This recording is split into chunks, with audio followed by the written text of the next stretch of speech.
मित्रों नमस्कार, जय हिंद। देखिए, अब तक हमने इतिहास जानने के साधन में इसके 11 भागों का अध्ययन कर लिया है। आज जो इसका 12वां भाग है और विदेशी यात्रियों के विवरण में कल हमने यूनानी, रोमन, क्लासिकल यात्री जो थी, लेखक जो थी, उनके विषय में हमने आपको बताया था। आज जो हमारा अध्ययन का विषय होगा वह होगा चीनी और अरबी यात्री। आज दोनों को हम पूरा कर देंगे। चीनी और अरबी यात्रियों से हमको इतिहास जानने में क्या मदद मिलती है, क्या क्या जानकारियाँ मिलती है और क्या क्या हमको साक्ष्य प्राप्त होते हैं। तो हम अगर चीनी और अरबी यात्रियों का एक बार तुलनात्मक अध्ययन करें तो जो चीनी यात्री थे वो क्या थे, धार्मिक यात्रा पर आए थे, क्योंकि ज़्यादातर जो चीन के यात्री थे वो क्या थे, बौद्ध धर्म से संबंधित थे और यहाँ बौद्ध धर्म से संबंधित विषयों के विषय में जानकारी करने के लिए, उसके साक्ष्यों को एकत्रित करने के लिए उन्होंने क्या की, भारत की यात्रा की। तो वे निर्विवाद रूप से पूरे भारत में उन्होंने भ्रमण किया। यहाँ की समाज, संस्कृति, यहाँ की वर्ण व्यवस्था, यहाँ के धर्म का उन्होंने विशद अध्ययन किया, क्योंकि धार्मिक यात्रा पे थे। बौद्ध धर्म भारत में ही इसका उद्भव हुआ था। तो लेकिन अगर हम अरबी यात्रियों की तुलना करें तो चीनी यात्रियों की अपेक्षा उनका साक्ष्य जो है उतना महत्वपूर्ण नहीं हम कह सकते, या कह सकते हैं कि उतना उनको जानकारी नहीं मिली। क्यों? उसका कारण क्योंकि जो अरबी यात्री थे पूरे देश में वो निर्बाध रूप से भ्रमण नहीं किए और ना ही वो बहुत ज़्यादा क्षेत्रों में वे गए। तो अब हम उनमें अगर देखें दोनों में, तो चीनी यात्रियों में और अरबी यात्रियों में, तो जैसे चीनी यात्रियों फाइहान, शुंगयुन, ह्वेनसांग, इतसिंग, मातवानली और चाउ जो कुआ, ठीक, इतने हैं जो कि महत्वपूर्ण हैं। परीक्षा में इनमें भी सबसे ज़्यादा जो पूछा गया है, कभी कभार इनका क्रम पूछ लिया जाता है कि इनका क्या आने का क्रम है। जैसे फाइहान हो गई, दे देंगे, शुंगयुन दे दिए, ह्वेनसांग को दे दिए और इतसिंग को दे दिए, तो इनका क्रम पूछ लेते हैं। लेकिन दो चीनी यात्री ह्वेनसांग और फाइहान बहुत ही महत्वपूर्ण है परीक्षा के दृष्टि से और बराबर ये पूछे जाते हैं। तो अब हम समय को न व्यतीत करते हुए अब हम इनका सूक्ष्मतम रूप में अध्ययन करेंगे और कोशिश करेंगे कि कोई भी ऐसा पॉइंट न छूटने पाए जो कि परीक्षा के समय में हमको क्या है समझ में ना आए। इसको हम समझते हुए और सूक्ष्मतम रूप से अध्ययन करते हुए आगे बढ़ेंगे। तो देखिए, दो हैं चीनी यात्री, चीनी यात्री, और यहाँ क्या है, अरबी यात्री, अरबी यात्री। देखिए, अब विदेशी यात्रियों के विवरण में कौन कौन, चीनी यात्री, अरबी यात्री, कल हमने बताया था रोमन, यूनानी, क्लासिकल लेखकों। अब चीनी यात्रियों में देखिए आप क्रम भी आज हम करवा देंगे कि जैसे क्वेश्चन बनता है इनका क्रम क्या था आने का, चीनी यात्रियों का ही पूछा जाता है। देखिए जैसे फाहियान,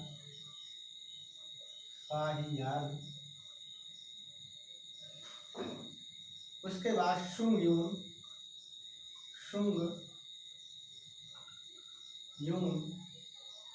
उसके बाद ह्वेनसांग, इतसिंग,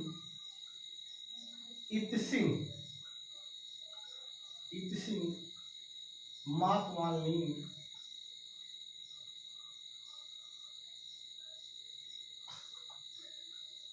इसके बाद चाउ जो हुआ, ये सब चाइनीज नाम है। चाउ कहीं कहीं ली नाम मिलता है, कहीं कहीं मातवान ली मिलता है, ठीक। तो दोनों से आप भरवा। यहाँ पे देखिए इनमें हम प्रमुख रूप से देते हैं अल बिरूनी, बहुत ही महत्वपूर्ण है, अल बिरूनी, कहीं के अल बिरूनी, कहीं के अल बिरूनी लिखता है। इससे आप लिखावट से बच जाना, किताबों में अलग अलग मिलता है अल बिरूनी। उसके बाद अल मसूदी, कहीं के अल मसूदी, कहीं के अल मसूदी आता है इनका नाम। अल बिलादुरी,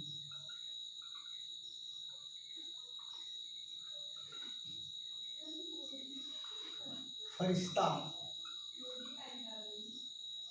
उसके बाद हसन निजामी या हसन निजामी, मिनहाज सिराज, मिनहाज उस सिराज, उसके बाद सुलेमान इब्न खुर्दाबाद, इब्न खुर्दाबाद और शेख मासूम।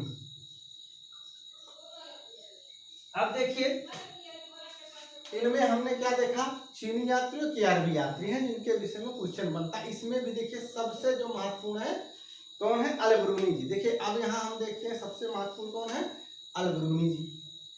इनसे बहुत क्वेश्चन पूछा जाता है, सुलेमान के विषय में एक ही क्वेश्चन पूछा जाता है, अभी बताएंगे।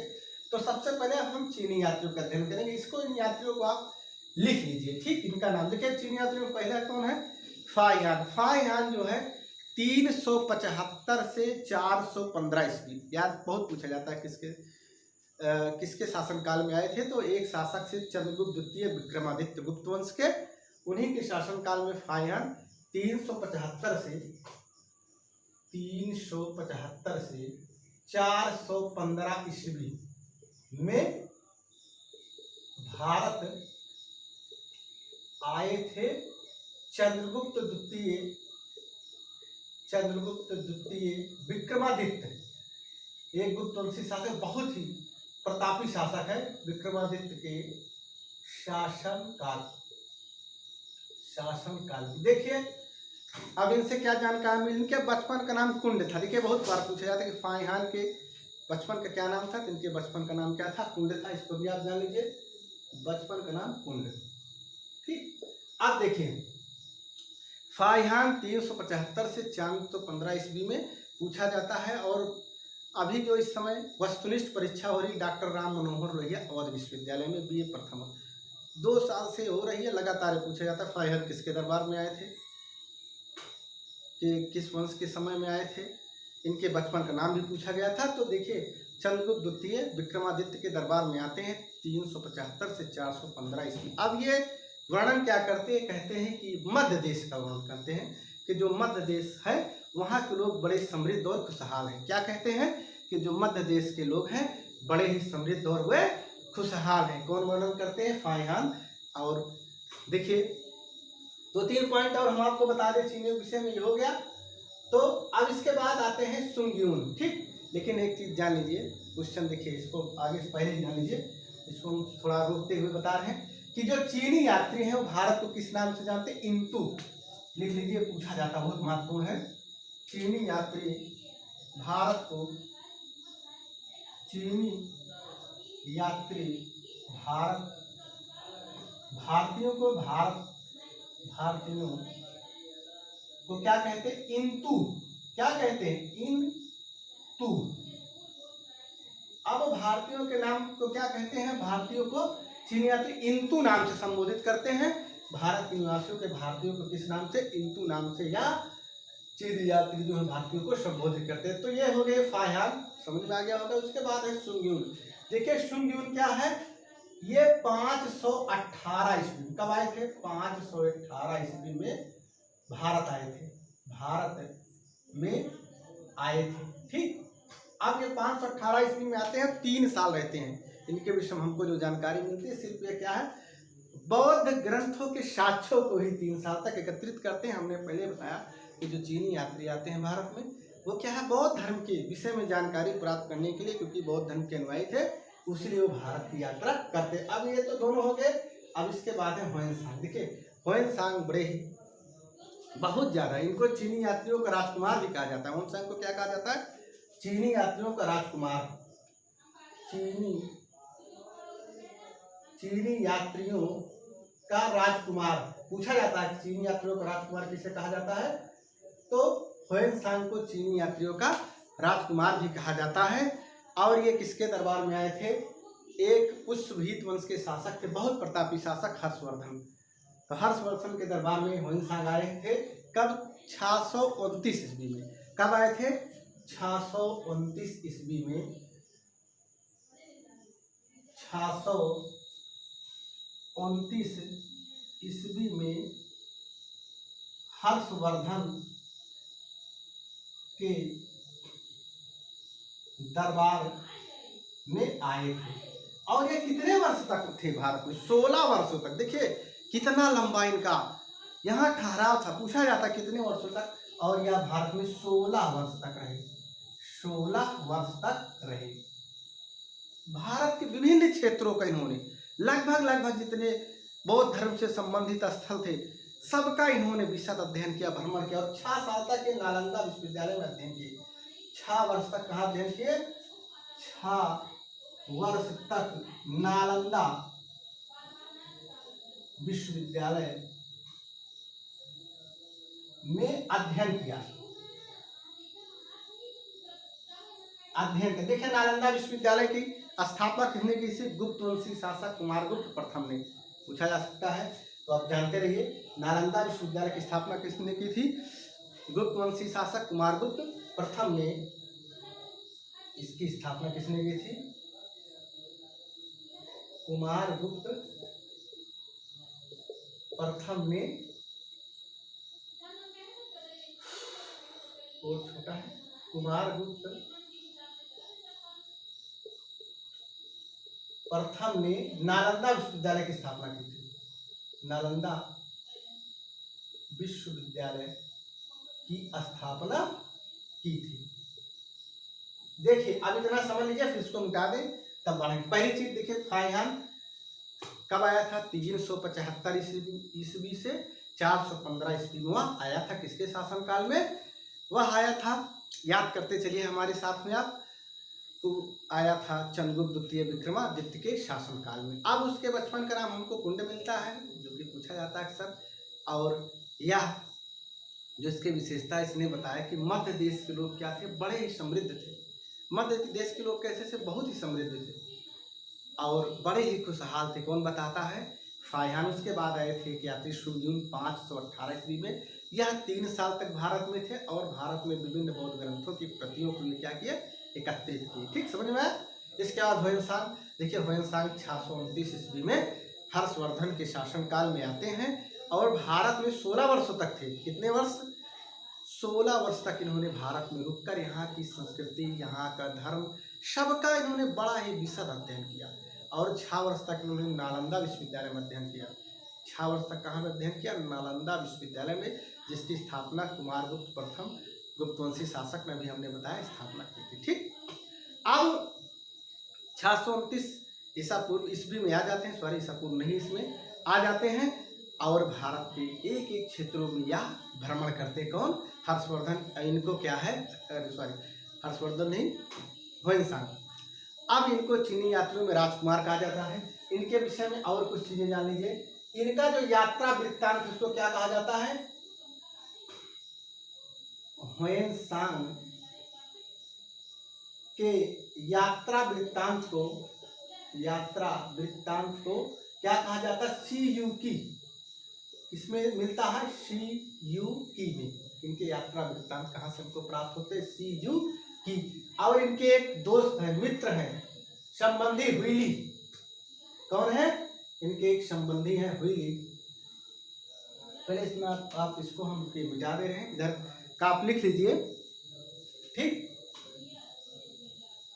अगर इसको आप लिख लीजिए, मिटा दे रहे हैं। थोड़ा 2-3 पॉइंट और है, उसको बता दें, फिर आगे बढ़ते हैं। ठीक, तो देखिए जो ह्वेनसांग है इनके मित्र हैं हुइली। हुइली जो है इनके मित्र हैं। मित्र ने इनकी जीवनी लिखा। क्या लिखा? इनकी जीवनी लिखी है। इनकी जीवनी लिखी है लाइफ ऑफ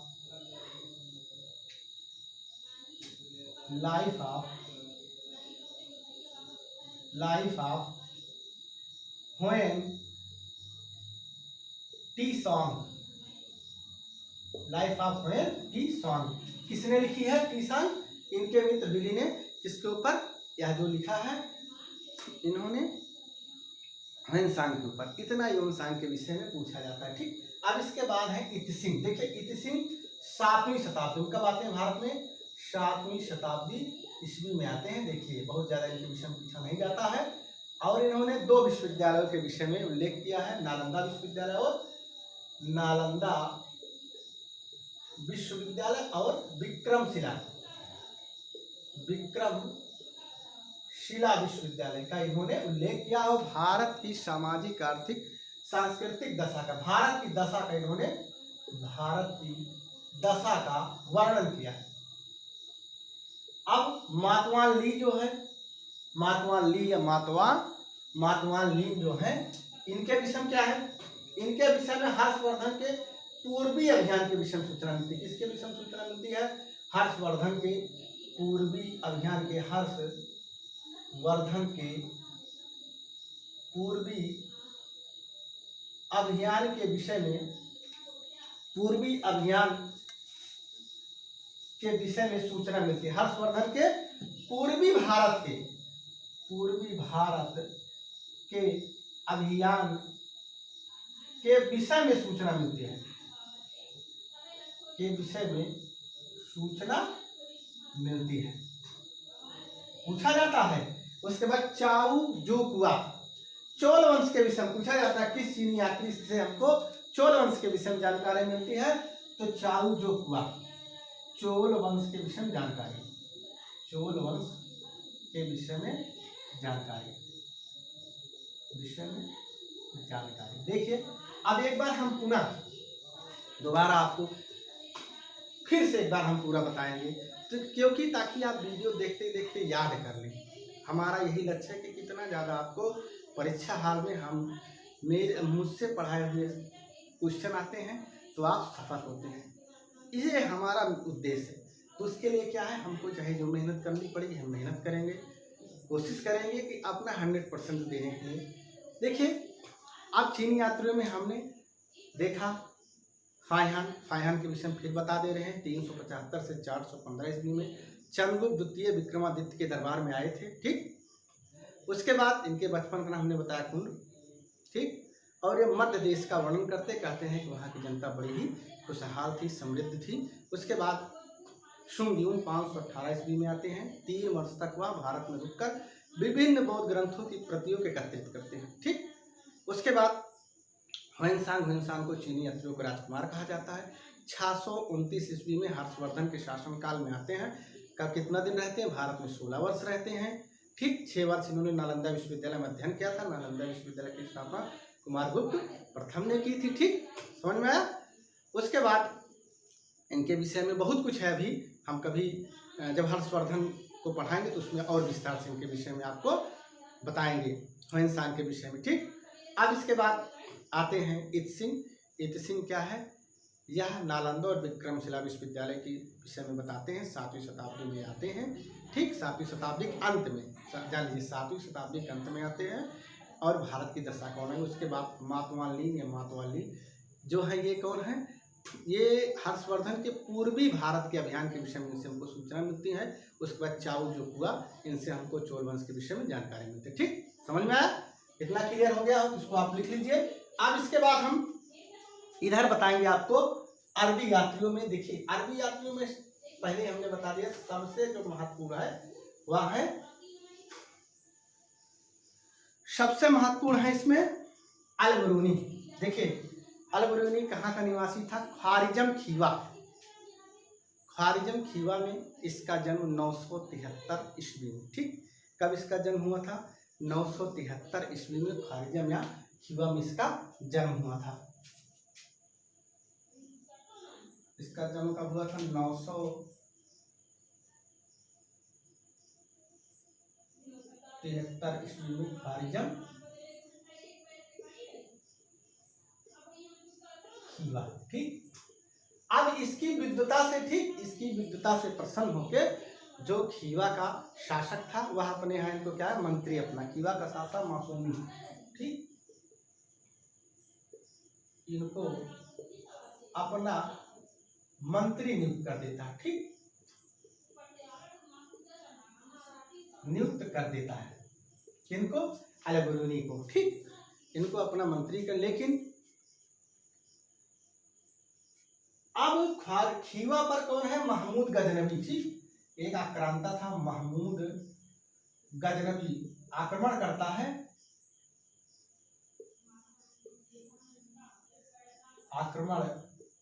है, और बहुत से लोगों को बंदी बना लेता है।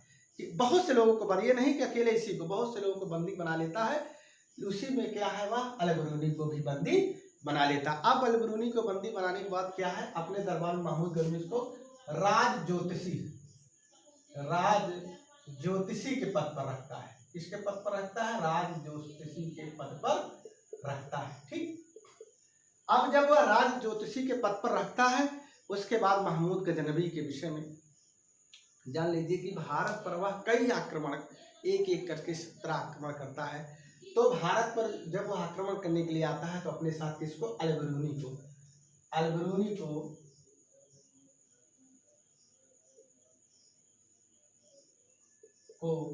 महमूद गजनवी भारत लेके आता है। भारत लेकर अपने साथ आता है। ठीक, अब देखिए महमूद गजनवी और इसमें अलबरूनी में बड़ा अंतर था। क्यों? क्योंकि देखिए महमूद गजनवी बहुत ही कट्टर मुसलमान था। वहाँ के मंदिरों को लूटना, मूर्तियों को तोड़ना, मूर्तियों को तोड़ के ले जाके उसको क्या है, वहाँ गजनी की मस्जिदों की जो जिस पे सीढ़ियाँ होती थी, जिस पे चढ़ के नमाज पढ़ने के लिए लोग जाते थे, वहाँ ले जाके उनको करना, सोमनाथ मंदिर को लूटना, यानी कि ऐसे ऐसे कृत्य करना। लेकिन अलबरूनी क्या है, उससे अंतर था। अलबरूनी के अंदर क्या था? कट्टरवाद नहीं था, पहली चीज जानिए। और वह पूरा प्रयोग किया, उसने पूरा भारतीय संस्कृति को जानने का, समझने का पूरा प्रयत्न किया और ईमानदारी के साथ उसने वर्णन किया। जैसे कहा जाता है अलबरूनी क्या है, प्रथम व्यक्ति था, प्रथम मुसलमान था संस्कृत का अध्ययन करने वाला कहा जाता है। पुराणों का अध्ययन करने वाला इसको प्रथम व्यक्ति कहा जाता है कि यह प्रथम व्यक्ति था जिसने पुराणों का भी अध्ययन किया था। उसके बाद भारत की संस्कृति की दशा को बहुत ये देखा। लेकिन दुर्भाग्य क्या था इसका कि यह पूरे भारत का भ्रमण नहीं कर सका। इसने पेशावर के बिहार के विषय में भी बताया है, तो लेकिन पूरे भारत का भ्रमण नहीं कर पाया। इसके लिए 2-3 चीजें और जान लीजिए। इसकी पुस्तक का नाम अलबरूनी की तहकीके हिंद, तहकीके हिंद, तहकीक-ए-हिंद। देखिए तहकीक-ए-हिंद, इसी को किताबुल हिंद भी कहते हैं। किताबुल हिंद, नहीं तो पूछ लिया जाए तो आप कहिए कि गुरुजी आपने तो तहकीक-ए-हिंद बताया था, तो किताबुल हिंद आ गया। तो इसका भी ध्यान देना, तहकीक-ए-हिंद और किताबुल हिंद दोनों एक। अब इसकी भाषा क्या है? अरबी भाषा का ग्रंथ है। देखिए भाषा बहुत बार पूछा जाता है, जिसे हम चकनामा बताए थे किसी भाषा थी, अरबी भाषा। ये भी क्या है? अरबी भाषा का ग्रंथ था। ठीक, अब इसको 11वीं शताब्दी का भारत का दर्पण भी कहा जाए। 11वीं शताब्दी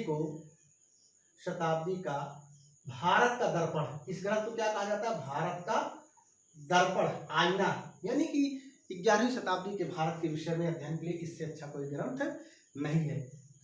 इतना तो ये अलबरूनी के विषय में हो गया। ठीक, अलबरूनी की एक चीज और पूछा जाता है, उसका पूरा नाम जान लीजिए। इसका पूरा नाम था अबू रेहान। देखिए अबू लिख लीजिएगा इसको आप, और ये इसको आप हल्के में मत लेना। ये सब क्वेश्चन बनना ही बनना है। आप कभी देखिए, आज आप ठीक है किस लेवल पर पढ़ाई कर रहे हैं, कौन कर रहे हैं, इससे मतलब नहीं, लेकिन आगे चल के यही आपको क्या है, फायदा देगा। क्योंकि एक दिन में कभी कंपटीशन तैयार नहीं होता। इसके लिए क्या है, विस्तृत समय लगता है, और आपको तैयारी के लिए विस्तृत समय जब तक आप नहीं देंगे, नियमित जब तक नहीं होंगे, तब तक तैयारी नहीं। इसका बचपन का नाम था अबू रेहान इब्न उल अहमद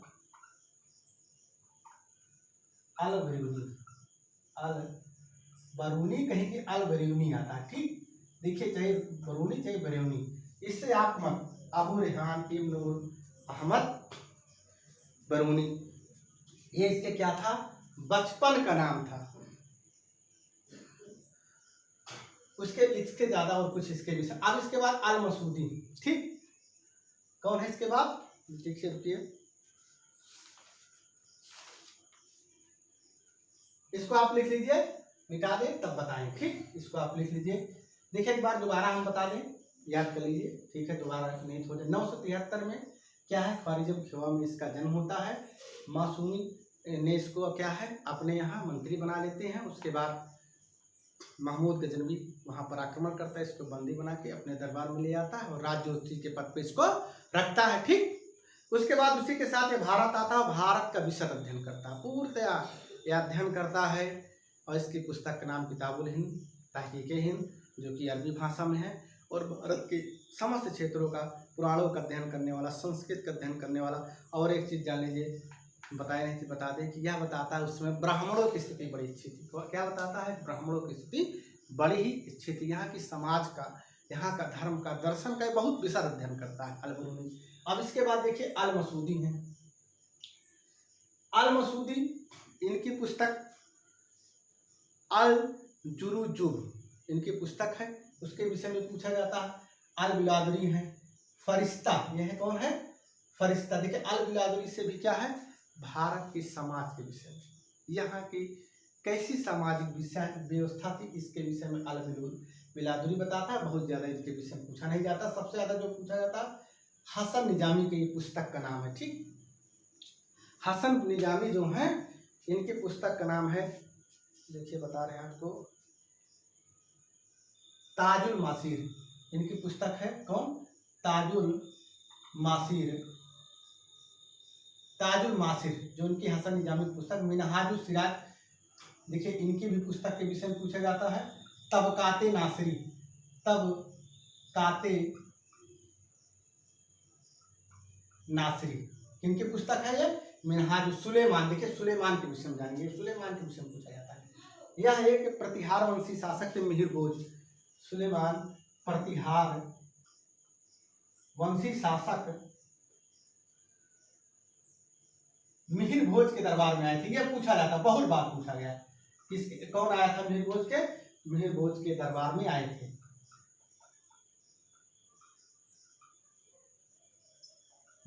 ठीक। शेख महमूद की, मासूम की, ये भारत की दशा, यहाँ की व्यवस्था, यहाँ के समाज के खुर्दादाब जो है, ये भी भारत की सामाजिक और सांस्कृतिक दशाओं के विषय में। तो देखिए इतना क्या है, यह महत्वपूर्ण था जो हमको लगा। अब जब हम कभी मध्यकालीन इतिहास पढ़ाएंगे तो इसका देखिए विशद अध्ययन करेंगे। अब हम एक अगर ज़्यादा विशद अध्ययन कर देंगे, बहुत बड़ा वीडियो हो जाता है। तो देखिए इतना क्या है, इससे ज़्यादा कुछ पूछा नहीं जा रहा है। इसको आप लिख लीजिए, ठीक। एक बार कहिए, दोबारा फिर से हम बता दें, वैसे कुछ इसमें बचा नहीं है, लगभग चीजें हो चुकी हैं। अब इसको आप लिख लीजिए। तो आज यह क्या है, आपका विदेशी यात्रियों का विवरण समाप्त हो गया। कल हमने 3 चीजें आपसे, 3 क्वेश्चन कमेंट किया था, ठीक। जरूरी नहीं है कि जो हमारा क्वेश्चन हो विषय से ही संबंधित हो सकता है, आप से कुछ और पूछा जा सकता है, पॉलिटिकल साइंस, भूगोल, किसी से, हम विज्ञान, कहीं से आपसे पूछ सकते हैं। लेकिन अभी क्या है, अभी हम कुछ दिन विषय से ही पूछे थे। हमने कल आपसे 3 क्वेश्चन पूछा था, बहुत से बच्चों ने उसका जवाब भी दिया और सही भी जवाब दिया है। जैसे पूछे थे कि कौन सा वेद है जो भारतीय संगीत का जन्मदाता वेद है, पूछा गया था, ठीक। कौन सा वेद है जिससे भारतीय संगीत का जन्म होता था। तो इन सबके विषय में, जैसे भारतीय संगीत का जन्मदाता वेद सामवेद है। कौन सा वेद है जिसके अरण्यक ग्रंथ नहीं है, तो कौन सा वेद है, वह अथर्ववेद है जिसके अरण्यक ग्रंथ नहीं है। तो ये 2 क्वेश्चन पूछा गया था। एक क्वेश्चन और कुछ पूछे थे, देखिए हम क्वेश्चन ध्यान नहीं रहता, भूल जाते हैं कौन हम पूछे थे। अब से हम कोशिश करेंगे, देख के बताएंगे, लेकिन बताने की बहुत आवश्यकता नहीं उसको, क्योंकि ज़्यादातर बच्चों ने कमेंट बॉक्स में क्या है लिखा है और उन्होंने सही, हाँ, क्वेश्चन पूछे थे कौन सा वेद है जो गद्य और पद्य में है, तो यजुर्वेद जो है वह गद्य और पद्य में है, ठीक। आज का जो हमारा आपसे प्रश्न है, 3 प्रश्न आज भी आप जान लीजिए। अब इसको आप देखिए, अब इससे क्या होता है कि हम जानते हैं कि कितना बच्चे वीडियो देखने के बाद सीख रहे हैं। पहली चीज क्या है, जय संहिता, जय संहिता किसे कहा जाता है। और एक चीज, रामायण के रचयिता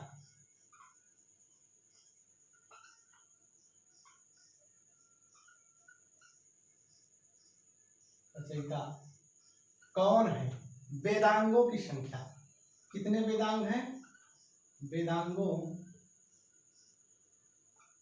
की संख्या।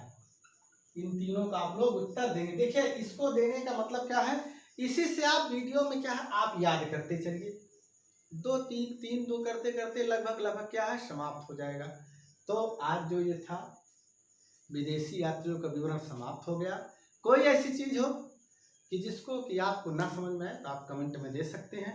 और आपसे विनम्र निवेदन है कि चैनल से ज़्यादा आगे बढ़ाने के लिए आप लोग तत्पर हैं। देखिए चैनल बढ़े ना बढ़े इसकी भी बहुत लालसा नहीं है, लेकिन जितने बच्चे कम से कम जो जुड़े हैं वो अच्छे से अध्ययन करें, वीडियो पूरा देखें। जब तक वीडियो आप पूरा नहीं देखेगा और मेरी गारंटी है कि 1-2 बार आप वीडियो देख लेंगे तो गलती तो कहीं नहीं होगी।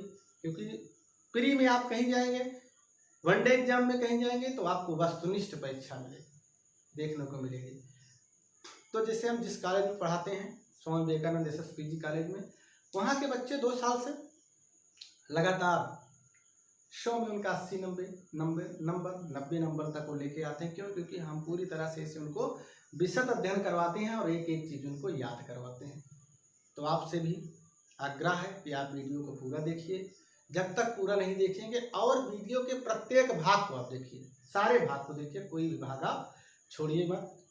चलिए, धन्यवाद, जय हिंद, नमस्कार।